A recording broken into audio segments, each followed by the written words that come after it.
দেশত বলবৎ হ'ল নাগৰিকত্ব সংশোধনী আইন চমুকৈ নাগৰিকত্ব সংশোধনী আইন বলবৎ হোৱাৰ পিছৰে পৰা ৰাজ্যৰ প্ৰান্তে প্ৰান্তে বিভিন্ন দল সংগঠনে সাব্যস্ত কৰিছে এতিয়া প্ৰতিবাদ সমান্তৰালভাৱে শ্বহীদ নগৰী ঢেকিয়াজুলিত কলা পতাকা উৰুৱাই তীব্ৰ প্ৰতিবাদ সাব্যস্ত কৰে সদৌ অসম ছাত্ৰ সন্থাই।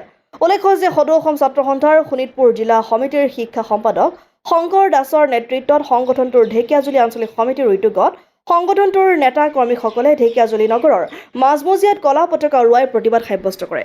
প্ৰতিবাদকাৰীসকলে কেন্দ্ৰীয় ৰাজ্য চৰকাৰৰ বিৰুদ্ধে বিভিন্ন শ্লোগান দি পৰিৱেশ উত্তাল কৰি তোলে।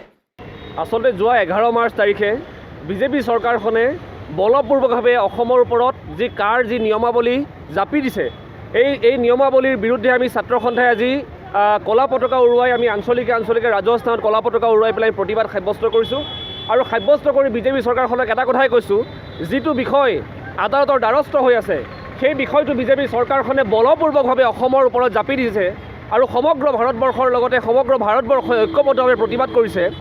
আমি ছাত্ৰ সন্থাৰ আমাৰ স্থিতি স্পষ্ট, এয়া যদি বিটিআৰ অঞ্চলৰ কাৰণে বেয়া, কাখন যদি বিটিআৰ অঞ্চলৰ কাৰণে বেয়া, যিসমূহ ষষ্ঠ অনুসূচিত অঞ্চলসমূহৰ কাৰণে যদি বেয়া, উত্তৰ পূৰ্বাঞ্চলৰ বাকী আন ৰাজ্যসমূহৰ কাৰণে যদি বেয়া, তেনেহ'লে অসমৰ কাৰণে কাখন কিহৰ কাৰণে ভাল?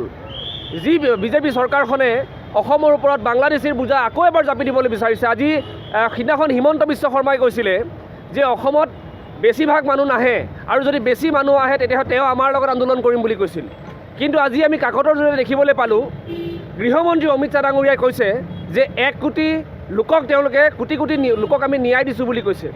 আমি চৰকাৰখনক প্ৰশ্ন কৰিবলৈ বিচাৰিছোঁ, আমি অসমে ইতিমধ্যে বাংলাদেশীৰ বোজা আমি মানি লৈছোঁ, তাৰ পিছতো আকৌ এবাৰ 14 চনলৈকে অহা বাংলাদেশীৰ বোজা আমাৰ অসমৰ ওপৰত জাপি দিব, এই কথা কোনো কাৰণে নহ'ব।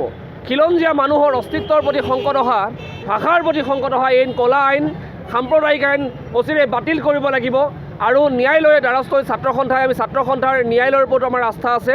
তাৰ সমানে ৰাজপথৰ আন্দোলন আৰু ন্যায়ালয়ৰ যি যুঁজ, এই যুঁজ সমান্তৰালভাৱে ছাত্ৰ সন্থাই চলাই নিব।